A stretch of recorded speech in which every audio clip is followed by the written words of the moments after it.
भारत जोड़ो यात्रा कन्याकुमारी से कश्मीर तक गई, 4000 किलोमीटर चले और उसमें हमारा लक्ष्य, जो नफरत फैलाई जा रही है समाज में, जो बीजेपी धर्म को धर्म से लड़ाती है, जात को जात से लड़ाती है, भाषा को भाषा से लड़ाती है, उसके खिलाफ हमने भारत जोड़ो यात्रा की।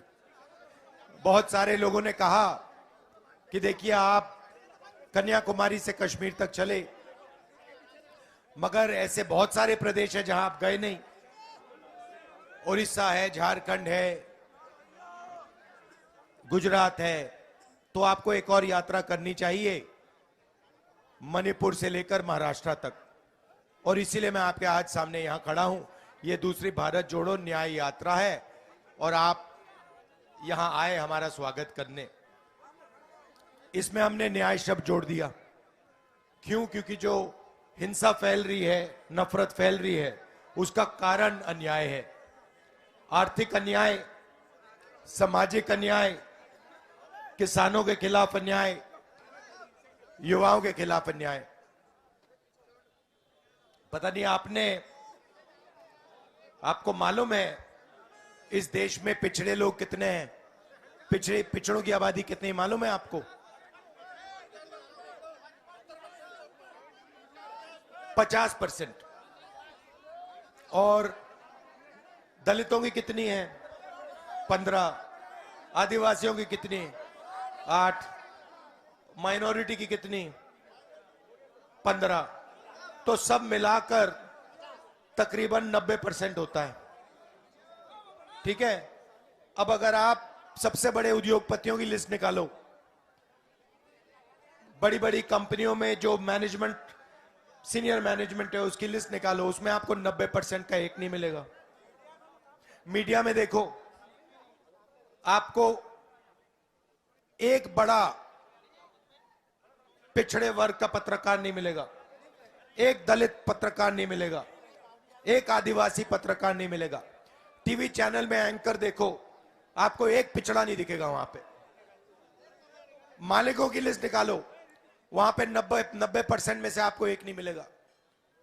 ब्यूरोक्रेसी में जाओ, 90 लोग हिंदुस्तान की सरकार का बजट बांटते हैं, आईएएस अफसर हैं। यहां भी मध्य प्रदेश में भी सीनियर जो ब्यूरोक्रेट्स हैं, 60-70 होंगे, 80 होंगे, वो मध्य प्रदेश के बजट को बांटते हैं। लिस्ट निकालो, उसमें आपको 90% का कोई नहीं मिलेगा। और अगर कोई मिलेगा तो वो छोटी सी मिनिस्ट्री पे उसको मतलब कोने में परे करके रख देंगे। तो ये है सामाजिक अन्याय, और ये हर संस्था में हो रहा है। आप प्राइवेट अस्पतालों की लिस्ट निकालो, मालिकों की लिस्ट निकालो, वहां आपको 90% में से कोई नहीं मिलने वाला। प्राइवेट कॉलेजेस, यूनिवर्सिटीज, इनके मालिकों की लिस्ट निकालो, एक आपको पिछड़ा नहीं मिलेगा, एक दलित नहीं मिलेगा, एक आदिवासी नहीं मिलेगा, एक माइनॉरिटी नहीं मिलेगा, और एक गरीब जनरल कास्ट का भी नहीं मिलेगा। तो हो क्या रहा है? 3-4% लोगों ने कब्जा कर रखा है और उसके अंदर कोई घुस नहीं सकता। सबसे ऊपर अदानी जी बैठे हैं, अंबानी जी बैठे हैं, ठीक है। 30-40 ब्यूरोक्रेट हैं आईएएस के, पूरा का पूरा निर्णय वो लेते हैं। डिफेंस मिनिस्ट्री को देखिए, वहां पे अग्निवीर लागू कर दिया। पहले क्या होता था? पहले सेना में भर्ती होती थी, ठीक है। लोग, युवा सुबह उठते थे, रनिंग करते थे, वर्जिश करते थे, अंदर जाते थे। सेना उनको गारंटी देती थी, कहती थी देखिए आप में देशभक्ति की आग है, आप देश के लिए शहीद होने के लिए तैयार हो तो हम आपकी रक्षा करेंगे। और सेना उनको पेंशन देती थी।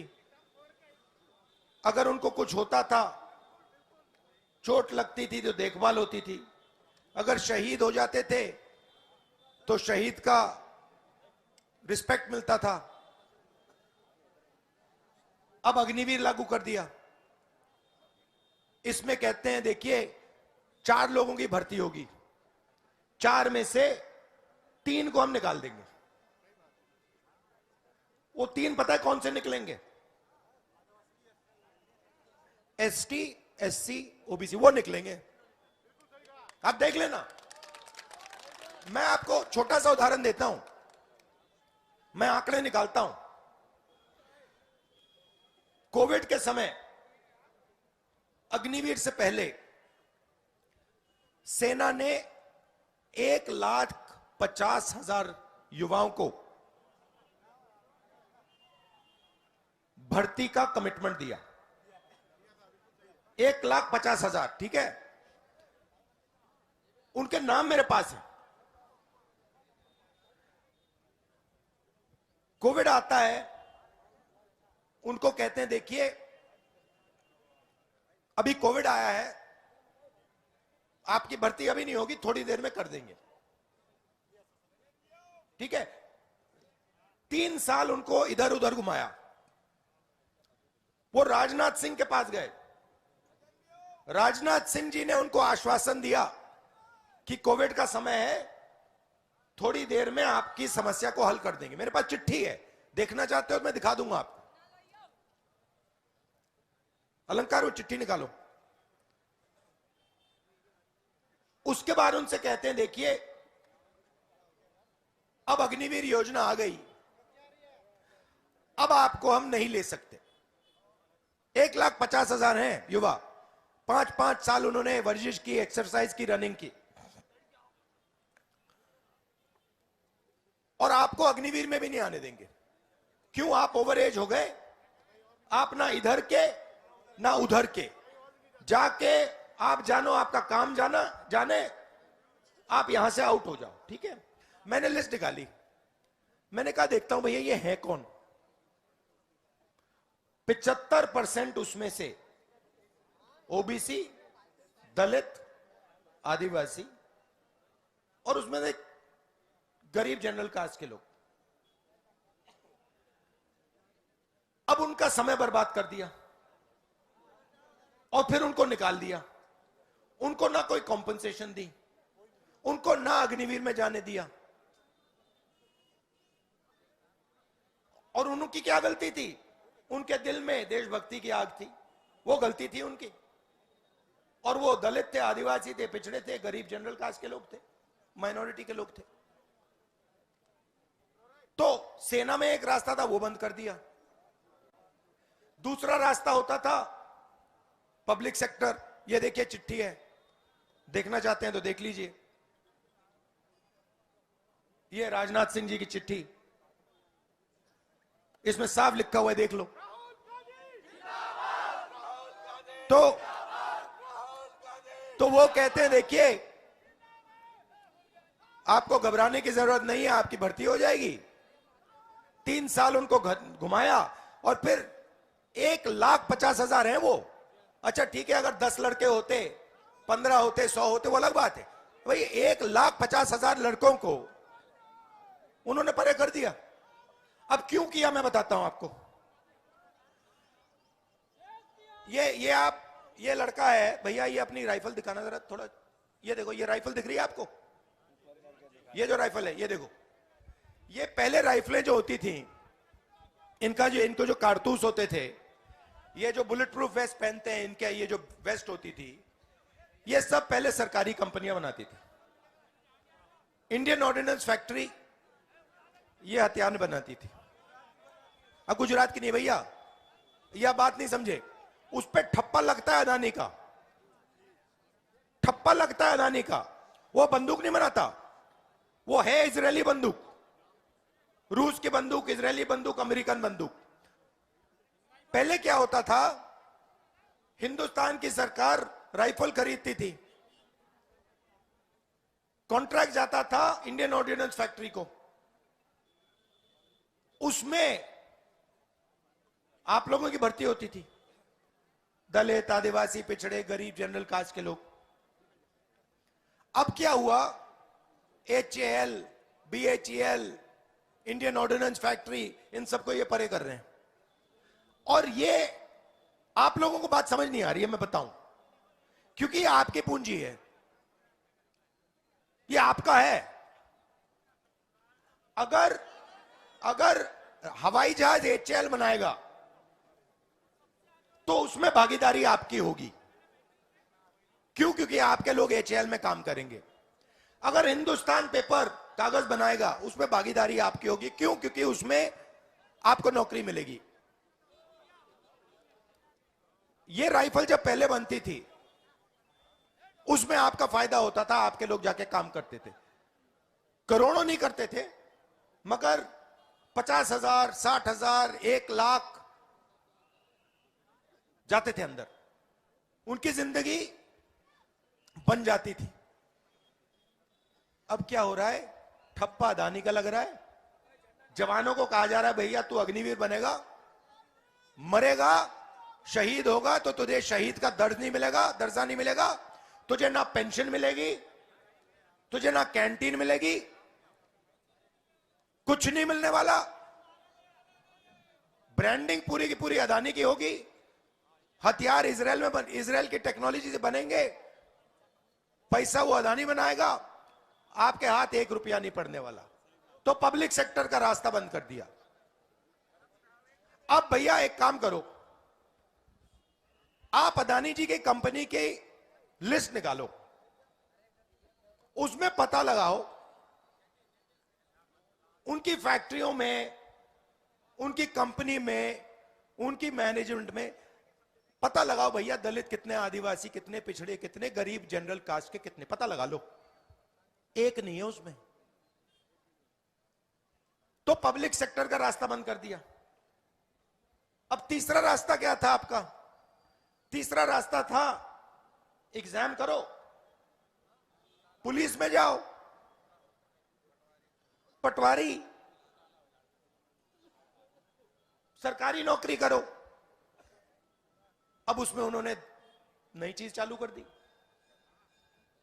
आप सुबह उठो, आपके बच्चे सुबह उठें, पढ़ाई करें, 2-3 साल पढ़ाई करें, फिर एग्जाम का समय आता है, गरीब बच्चा इस साइड देखता है, वही 2-3-4% लोग सुबह आते हैं, उनके मोबाइल फोन पे 2-3 दिन पहले पेपर आ जाता है, पेपर लीक हो जाता है। आप लोग देखते हो, वो मजे से मोबाइल फोन पे उनका पेपर होता है, पूरी तैयारी।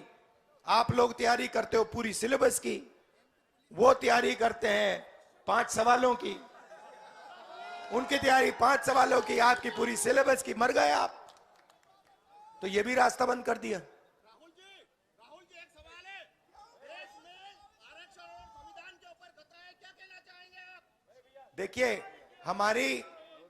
हमारी पॉलिसी बिल्कुल क्लियर है।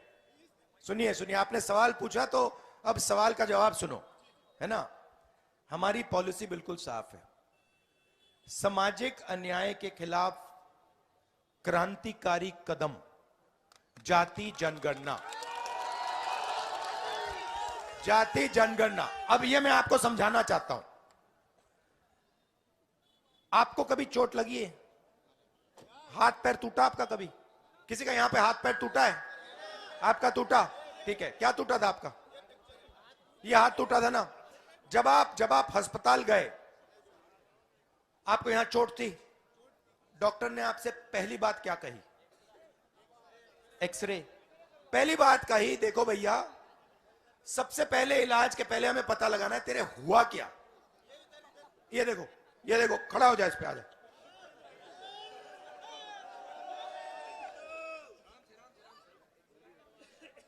तो ये देखो, हाथ उठाओ ऐसे, इसको उठाओ, ये देखो, इसका हाथ टूटा।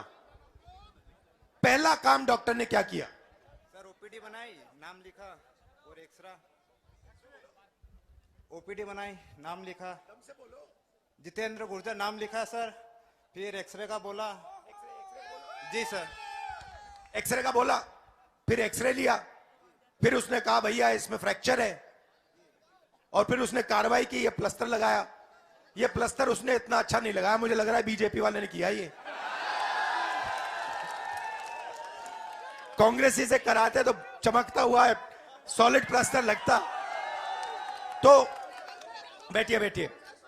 तो नहीं, यहां बैठो भैया, यहां बैठो,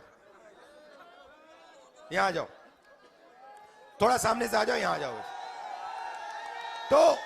तो हमारा कहना है डेटा का जमाना है, 21वीं सदी का जमाना है, डेटा का जमाना है। भैया ठहर जाओ भैया, बाद में करना है, डेटा का जमाना है।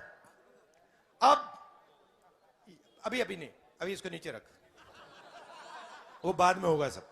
डेटा का जमाना है। तो मैं यही कह रहा हूं, देखो देश को चोट तो लग रही है, पिछले वर्ग को चोट लग रही है, दलितों को लग रही है, आदिवासियों को, माइनॉरिटी को, गरीब जनरल कास्ट को लग रही है, वो तो दिख रहा है। तो पता लगाओ भैया कारण क्या है, सबकी गिनती करो, हर जात की गिनती करो, और फिर यह पता लगाओ किसके पास कितना धन है। अंबानी के पास कितना धन है, अदानी के पास कितना धन है, हर जात के पास। ये जो सोने की चिड़िया हिंदुस्तान है, इसमें कितनी भागीदारी है। यह पहला कदम है, क्रांतिकारी कदम है। देखिए, हम कांग्रेस पार्टी में हम क्रांतिकारी काम करते हैं, हम आपका टाइम जाया नहीं करना चाहते। कॉन्स्टिट्यूशन दिया आपको, संविधान दिया, उसकी लड़ाई में कांग्रेस पार्टी आपके साथ मिलकर लड़ी। आजादी दी, वहां पे आपको उस टाइम बीजेपी नहीं दिखी होगी, आरएसएस नहीं दिखे, वो भग गए थे, वो सब घर चले गए थे। वो वहां पे मतलब अंग्रेजों के साथ खड़े थे, वही। उसके बाद हरी क्रांति, सफेद क्रांति, computer revolution, bank nationalisation, mobile phone, ये सारे के सारे क्रांतिकारी काम ये कांग्रेस पार्टी करती है। और अगला क्रांतिकारी काम जाति जनगणना होगा, और इसके बाद आप देखना हिंदुस्तान में सच्ची राजनीति शुरू हो जाएगी, क्योंकि गरीबों को पता लग जाएगा, गरीबों को डेटा मिल जाएगा कि भैया कितनी बुरी तरह हमारे को दबाया जा रहा है, मारा जा रहा है, कितना अन्याय हमारे साथ हो रहा है। एमएसपी का बताता हूं। बीजेपी ने कहा भैया एमएसपी तो किसानों को दे नहीं सकते। नंबर याद रखो, नंबर याद रखो, कांग्रेस पार्टी ने किसानों का 70,000 करोड़ रुपए कर्जा माफ किया था, ठीक है। अब मैं आपको बताता हूं, हमने मनरेगा योजना चालू की, ठीक है। उसमें हम कितना पैसा देते हैं साल का, 65,000 करोड़ हमने मनरेगा चालू किया। 5 साल बाद किसान हमारे पास आए, उन्होंने हमें कहा देखिए राहुल जी, मनमोहन सिंह जी, आप मजदूरों की मदद कर रहे हो, आप उनको मनरेगा दे रहे हो, आपने हमारी मदद क्यों नहीं की। और हमने कहा देखिए आपने बिल्कुल सही बात बोली है, मनरेगा हमने मजदूरों को दिया, किसानों का हम 70,000 करोड़ रुपए कर्जा माफ करेंगे, लीजिए चेक लीजिए, घर जाइए। और किसानों ने पूरे देश में पटाखे बजाए, ठीक है। अब देखिए, ठहर जाइए, ठहर जाइए, डिस्टर्ब मत करो भाई, डिस्टर्ब मत करो। अब देखिए 70,000 करोड़ रुपए मनरेगा को 1 साल चलाने के लिए लगते हैं, ठीक है। नरेंद्र मोदी जी ने हिंदुस्तान के सबसे बड़े अरबपतियों का, 50 लोग हैं, 50 हैं, कितना 1600 करोड़, किसने बोला 16 लाख करोड़। अब आप कहोगे यार ये राहुल गांधी 16 लाख करोड़ तो कह गया, मगर हमें ये समझ नहीं आई ये कितना है, क्योंकि ऐसा नंबर है ये सिर्फ अदानी समझ सकता है, हमें हमारे बस की नहीं है। तो मैं अब आपको समझाता हूं। नरेंद्र मोदी जी ने 20-25 लोगों को 24 साल का मनरेगा पकड़ा दिया। 24 साल का, जो हम एक साल में देते हैं 24 गुना उन्होंने उनको दे दिया। अच्छा, अब आप कहोगे ठीक है भाई उद्योगपति हैं, तो मैं आपसे पूछूंगा भैया पैसा कहां से आया? ये कौन सी जनता? कौन सी? ये जनता है 90%। 90% है पिछड़े, दलित, आदिवासी, गरीब, जनरल कास्ट, माइनॉरिटी है। कैसे? आप कहोगे कैसे? हम तो पैसा नहीं देते, हम तो नहीं देते पैसा। पैसा कैसे नहीं देते हो? आपकी शर्ट आपने खरीदी, जीएसटी दी आपने।